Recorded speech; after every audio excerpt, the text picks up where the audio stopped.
34-year-old man with long hair emerges in a completely destroyed city, convinced that place could only be hell. With his sword in hand, he wondered how everything had gone so terribly wrong.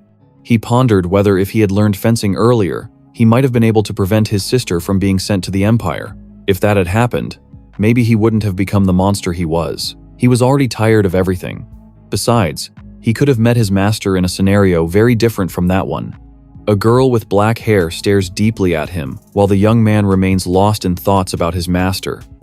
About how he had spent the best moments of his life with him, and how the man meant much more than just a savior to him. Sighing, he concluded that he would have treated him better if he had known he would regret it this much. Sitting with his sword all dirty with ink, the fighter pants with exhaustion, and looking at the damage he had caused in the village, he was certain that wasn't what he wanted, until someone holding a sword walks toward him, which alarms the young man. A little boy points the sword at him, trembling with fear. It was somewhat pitiful to see that scene. So, the man says he didn't want any children and shouldn't be treated like that, but the brat keeps the blade pointed at his face, claiming he had killed his father.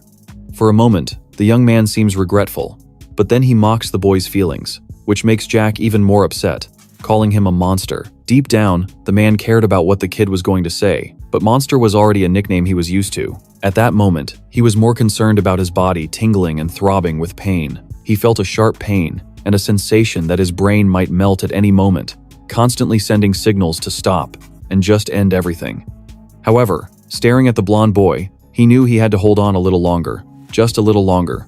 Then he asks, "A monster?" following up by saying that he was the monster since he had destroyed all the masters by himself and ended the great nation of the Tulkun Empire and the imperial family.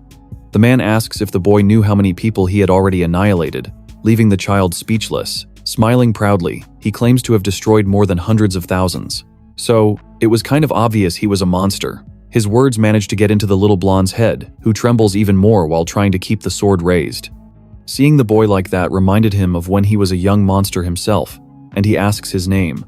But when the boy replies, "Jack Stewart," the warrior's expression changes completely. He comments that coincidentally, his name was also Jack. Bursting into laughter, he says he had taken down a lot of people, but didn't remember any Stewart. The brat's voice comes out trembling, as he explains that even if his father wasn't much, he was still a father he needed to have. Stopping to think, the man could even feel a little envy.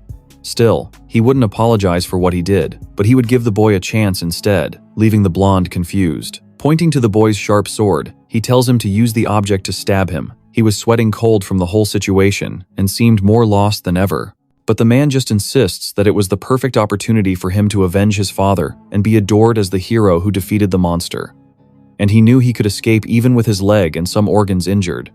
But that wasn't what he wanted. So he kept provoking the kid until finally the boy raises the sword, still trembling to strike him.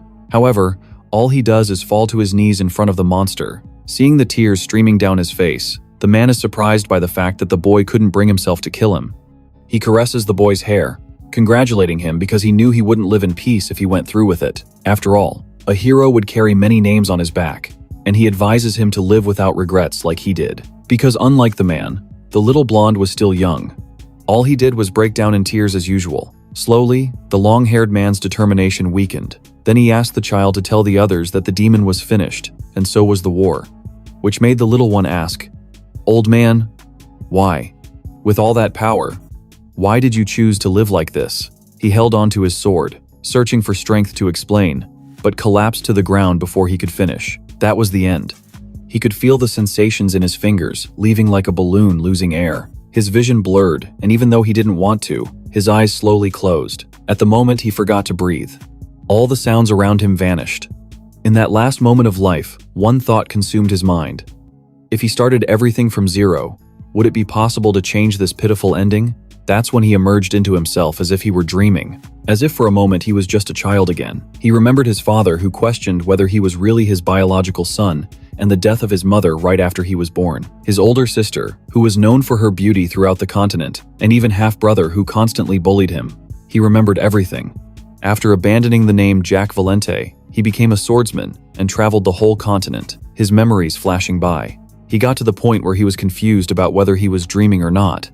Had he really died, and now he was seeing the end of his life flashing before him? Sweet and cold, a little boy, was on the verge of a nervous breakdown. Memories of the Second Continental War emerged in his mind. He was victorious, a ruthless ruler, and the greatest monster among all present monsters. His inner self, driven by revenge, destroyed the Tolkien Empire and dominated the Western continent, wiping out everyone who bore the Tolkien name. After declaring victory, he was happy to have achieved his goals. Then, by his own will, he accepted his imminent passing, as he had no further reason to remain. That's how his heart stopped. But if that was the case, what the hell was happening? The little boy in question was Jack himself, as if he had gone back to the past. Desperate, you wonder how that was possible, pinching himself to be sure it wasn't just an illusion. He was in the Valente Marcos house, a renowned family in the Teslan kingdom, and belonged to the loyal group that supported the king. There he was, the youngest among the siblings, the youngest member of the family that held the Marcus title in the kingdom. If he hadn't been greedy for the Harris title, he could have lived a much more comfortable life, but his house was an exception. Strolling through the rose garden, the boy contemplated the place he knew so well. It could be called an annex, as it was located in the corner of the property. Even though it was beautiful on the outside, it was all an illusion. The place was known as Exile. Its only purpose was to completely exclude the youngest son from the outside world, leaving him without any servants or family members to support him. That was the true rose garden. Jack was startled when someone called out to him, saying they brought him something to drink. It was Ron the butler, and also the only person in that place who took care of the boy. Softly, he remarked that the Ron he knew was a clever one. As he took the glass, the little one asked if there wasn't any poison mixed with the juice, which made the servant very nervous. But he quickly explained it was just a joke and thanked him for the care. That made Ron laugh, asking him not to overdo it, then leaving the boy alone afterward. There were 11 people in that garden, not accounting the protagonist. One of them was the butler, but the other 10 were just guards constantly watching him. Besides the caretaker, he didn't think anyone else needed to be kept under watch, which gave him plenty of free time. The boy was sure that everything was real, but had no idea he would return to the past, and it had only been an hour since he found out he had gone back. It's not like he had a plan in mind or anything like that. Now he was 14 years old, and even so, he didn't have any calluses on his hands, and didn't seem to have a mana heart or anything like it. If compared to other children from noble families, he was very inadequate, but there was a good reason for that. He didn't have mana yet at that time. While thinking, a man prepared to hit him from behind on the head. Suddenly, the boy felt unwell, confused about what was happening. He had let his guard down. That's when he remembered it had been many years since he got smacked on the head. The man commented that he shouldn't distract a dog while it's eating. Observing the broken juice cup on the floor, his voice makes Jack tremble. The dark-haired man complained that he hadn't even greeted his older brother upon arrival. It was Phelan Valente, his brother 3 years older and the second son of the Marcus family, and also the reason the MC couldn't train mana. Thanks to the abuse and threats from that jerk, he was extremely limited. The boy stared at him with hatred. Even after decades, the image of his brother wouldn't leave his mind. Flashbacks of a day when Phelan spilled a hot drink on his head came rushing back. He called him useless and said he should be wiped out. He shouldn't learn anything. Fencing, magic, nothing. Because if he did, Phelan would take it as betrayal to the elder brother. And then yes, he could destroy him with a good excuse. And he warned that as long as he lived in that house, he would only eat and wear what was given to him. Laughing, the scumbag suggested that might change if Jack obeyed him to the letter. Maybe then he could consider calling him his younger brother once he became a marquis. Jack was extremely weak when he was younger, and he acknowledged that. After all, everyone in the house saw him as inferior. That's why he was called the disgrace of the house. Of course, he only got that nickname inside. If it leaked out, it would be even more pathetic. A sad excuse for the third son of Amaro's family. The sound of laughter, even from the plebeians in his family, echoed between them. That's how everyone treated him, and the people who led to all of it were the second son of the family and Count Mantis. It was ridiculous how Phelan behaved, especially since their firstborn wasn't a man, but a woman. She was the only member of that family he could trust, and also the only one who cared about the boy. Unfortunately, even being a year older than the middle brother, she couldn't become the family successor because she was a woman. She was just the beautiful firstborn in the family who couldn't inherit the title. She was practically born with her fate written by someone else. She would have a political marriage with a family their father liked, and then live trapped in a mansion forever to continue the family lineage. Those were the circumstances at the moment Jack returned. And that guy in front of him was the one who most wanted to use the girl. The son of a High, who didn't want to be seen with the family's useless one, or be close to his younger sister near the royal court. He deserved to be destroyed at that exact moment. But Jack snapped out of his thoughts when Phelan commented on his eyes. Ready to hit the child, he asked how he dared look at him with that gaze. But before he could finish the action, the boy grabbed his wrist, bravely stopping him, which left him very surprised and alerted the garden guards because that kind of thing never happened. Still, Jack remained unshaken, determined not to go through those humiliations a second time. While the man freaked out, shocked at being blocked by someone he considered lower than an insect, our boy was swift and knocked the bully to the ground with a single blow. On the ground, Phelan asked what his brother thought he was doing. Mocking him, Jack asked if he wanted help getting up or something like that. Unsheathing his sword, the man was already emanating mana as he cursed the little boy with cruel names. The guards even considered stepping in to help, but that would only further displease the second young master, something the boy had already expected, to be honest. The whole situation felt like a big joke to him. However, before Phelan could do anything, Ron stepped between the two brothers to stop him, shouting for him to restrain himself, and reminding him that he shouldn't use mana in a situation like that. But the man didn't care, punching the servant in the face to get him out of the way. He didn't care about anything. Watching it all, Jack remembered that Rom was a man with many secrets. Pointing a finger in the boy's face, he roared, "You arrogant brat, I'll finish you and that servant together." But the MC wasn't shaken. On the contrary, he retorted that his brother talked too much, and asked if he wanted to fight with his mouth instead of his sword. When he finally drew the blade, Jack's eyes filled with hatred as he realized it wasn't just for show. Even without having trained yet, and without Mana's help, he wasn't confident he would lose. So he charged at the man who looked tense at his attacks. His strength was at the third circle, and that was all he had. Even with that fancy sword, he was just a spoiled child. And considering his terrible technique, Jack doubted he could cut anyone. The protagonist wondered if he should just throw him to the ground already, but didn't think that was enough.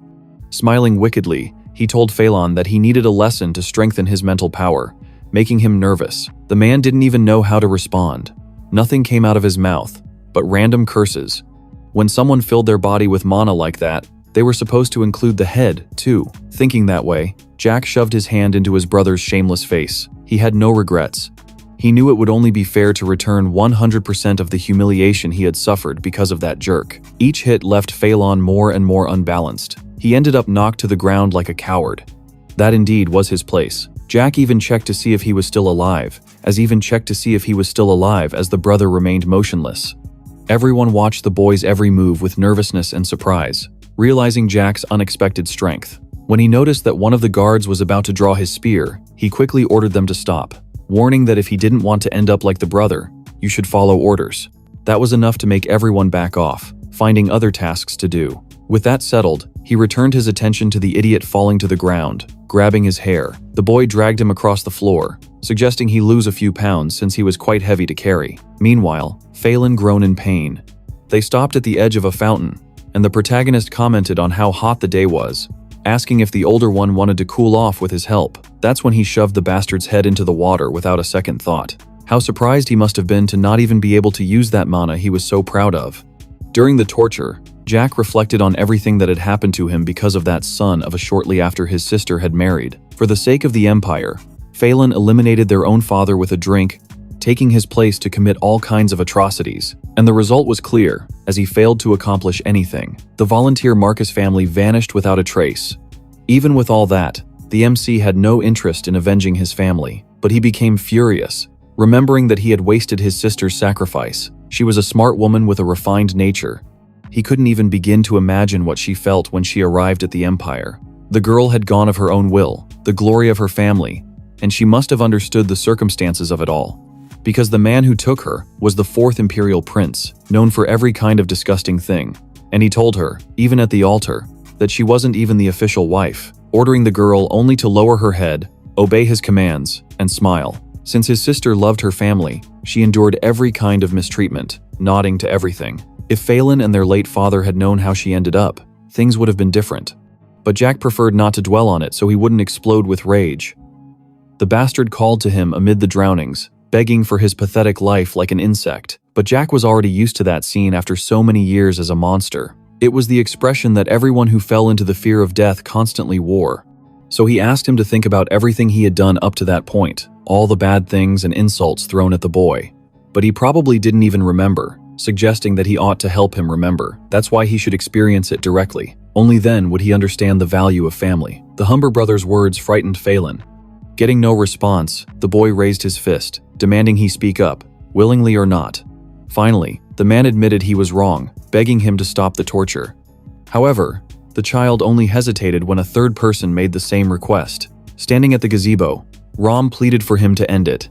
His request made the boy grumble softly. Then he smashed his brother's forehead on the edge of the fountain before tossing him to the ground. The boy called one of the guards, who was startled by his voice, and ordered him to get rid of that dead weight of a brother, regardless of what his final fate would be. Even if he wasn't finished off for good, he wanted him taken away and out of there. The knight ran toward the young master, concerned about his condition.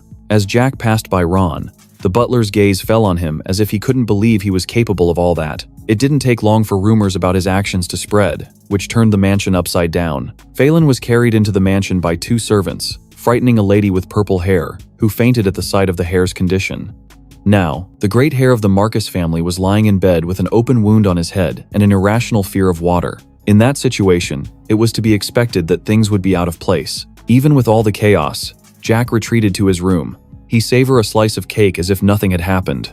Being closely watched by Ron, the servants whispered throughout the house, wondering how the boy managed to defeat his older brother, someone who had reached the 3rd circle at 17. While the MC didn't even know the basics of magic or martial arts, he could have been hiding his strength. But why choose to reveal it at that exact moment? Phelan was to be named next week after his coming-of-age ceremony, which suggested the boy might have coveted the position. The commotion was so great that even his sister was worried about the situation. When the information reached the Lord's ears, he promptly requested the presence of the 3rd son, who continued enjoying his cake, complimenting the delicious taste of the butler who had baked it with such care, until a maid called the servant, informing him of something that caught him off guard. Hence, he informed the boy that the Lord had requested his presence in the main building. Then the boy stood up, dismissing the butler's accompaniment since he was no baby anymore. As an obedient servant of the blonde obeyed the order of his young master, asking only they be careful. The palace was immense, and walking that far made him feel watched. It was strange, since it had been a long time since he had been ignored like that. Even if he didn't care how people saw him, he wished it would be over quickly. Upon arriving at the door, the guards immediately blocked his way. They were treating him as if he were invisible. Even though he thought it was absurd, the boy tried to get the guards' attention politely, but he had no success. He swept his foot under the legs of the 2, asking if they couldn't see or hear him while everyone watched the scene not so discreetly. If it were the Jack from the past, he would have left after seeing the disgusted look on the knight's face, but he wouldn't do that this time. Smiling, he told them to stop making that dumb face before he smashed them. That yes provoked a reaction from the guard, who wanted to make sure he had heard right. Then the boy kicked the bastard's knee, making him fall to the ground, and said he wouldn't ask twice. He explained that he had been summoned by the Lord, so he wanted to know why they weren't letting him in. The response came out in a trembling voice as the man said he couldn't say, which led him to conclude he had been made to wait out there for nothing. They probably expected a scene where they would say Jack wasn't worthy of being there and would only be allowed in after repenting. But the boy turned his back on the servant. When asked where he was going, he asked where else, leaving the guard speechless. Then Jack asked him to inform the Lord that if he had something to say, he could come to his quarters because he wouldn't stay there for that nonsense. He had finally gotten angry. That's what the 2 concluded. One of the Lord's servants entered his office to inform him that the boy had left, apologizing for the situation. He gave a half smile upon hearing that, realizing the youngest had really changed. Meanwhile, in the rose garden, the boy had a snack, certain he'd receive a visitor soon. Something caught his attention on the horizon. Speak of the devil. There was the Lord accompanied by his herd of servants and relatives as usual. It was written all over his face how stubborn he was. Jack couldn't help but laugh because the man hadn't changed at all from what he remembered. He thought of his father as a ghost after all. A man had tried to end Jack in his previous life. He was the type of person who would hand his child over to a thump for power, because that's exactly what he had done. The man was hungry for powers beyond reach and lacked the ability to perceive his own ambitions. He welcomed the old man he could never call father, but the man wasn't interested in formalities, asking why he had done what he did, to which the boy responded with another question. He wanted to know what he was talking about. That sparked anger in the purple-haired lady, who screamed, asking how he dared speak like that to the Lord. Either way,